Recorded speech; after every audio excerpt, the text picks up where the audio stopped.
viral moment. Okay, let's get into it. We talk about media, a lot on this show. We cover the tech, the trends, the viral moments. Right. But usually when we're talking about a new show, it kind of fits into a box we already recognize. A dating show, a competition? Exactly.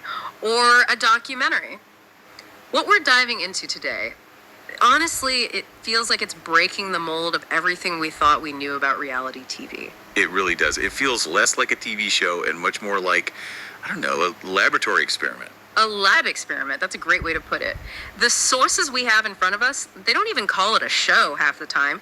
They use phrases like national social experiment. And a cultural moment. Right. We're talking about something called TikTok House South Africa. Yeah. And before you roll your eyes and think, okay, great, teenagers dancing in a mansion, just stop. Yeah. Because this is something completely different. It's a fascinating collision of worlds, isn't it? Yeah. You've got the gloss of influencer culture just crashing headfirst into the grid of 247 surveillance. And this is being positioned as a world first. It's an influencer-led reality format, yes, but it's built specifically for this era of live, always on social media. It's not about the edit, it's all about the feed. And that's the hook for me. It's the live part. The sources describe this as a move away from that curated, polished content we're all so used to scrolling past, and a move into something raw. They're calling it a mirror held up to the country live. That sounds intense. It is, and it raises the stakes so much. I mean, think about how we consume content.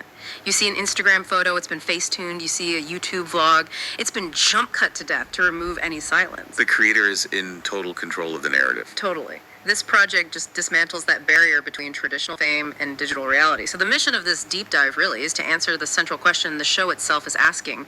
Who are you when the camera never turns off? That is the question, isn't it? Because we all like to think we're authentic, but Yeah. Are we authentic when we know thousands of people are watching every single breath? Probably not. So let's get into the gears of how this actually works. Because they've set up some very specific constraints here. It's not just, hey, let's all hang out. No, it's a machine. It's a machine designed to create pressure. Okay, so let's look at the mechanics of this pressure cooker, as the notes call it. All right, so first, the cast. We have Yep. 12 participants, and these aren't just random people pulled from obscurity. Oh. These are South Africa's most talked about digital personalities. So they're taking these 12 individuals who are all used to being the star of their own channel. 12 main characters, one house. Exactly. It's a classic reality setup, sure.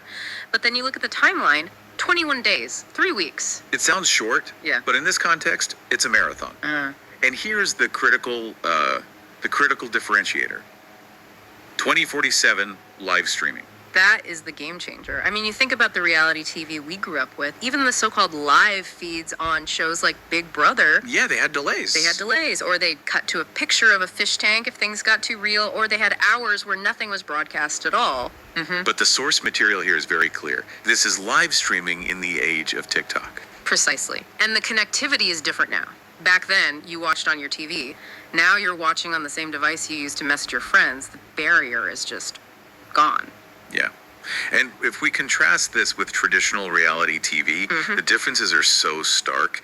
The material gives us a no list that's pretty revealing. Okay. No scripts, no manufactured drama. And the big one, no edited protection. Edited protection. That phrase really jumps out, doesn't it? It does, because usually, even in so-called reality shows, there's a producer somewhere making sure you don't look too bad. Or they're shaping a story to give you a redemption arc, or maybe they protect you because you're the fan favorite. Correct. There's a safety net in traditional media here. That net is gone. What happens in the house happens live. There is literally nowhere to hide. So the environment is explicitly described as a pressure cooker. It's designed for psychological and social pressure. Absolutely.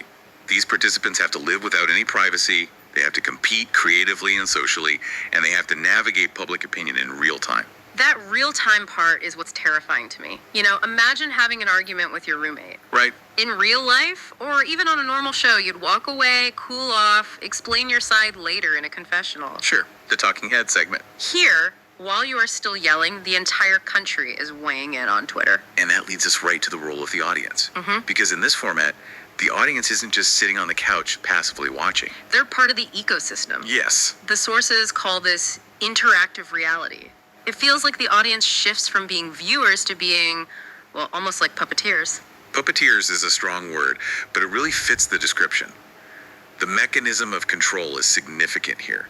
Viewers don't just watch, they vote, they comment, they influence outcome. They shape the narratives in real time. Exactly. It creates this feedback loop that, just hasn't existed before in this way. Yeah. So let's play this out. If I'm watching the stream and I see someone being fake, or I see them bullying another housemate, You can comment. and that comment isn't just shouting into the void. Not at all.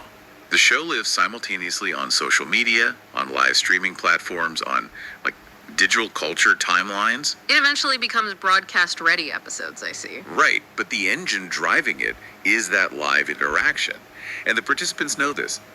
Every single decision a person makes has consequences, both inside the house and online. That just sounds exhausting for the people inside. You're not just managing the people in the room, you're managing the millions of people outside the room. It's relentless. It connects to this whole big picture of surveillance and performance.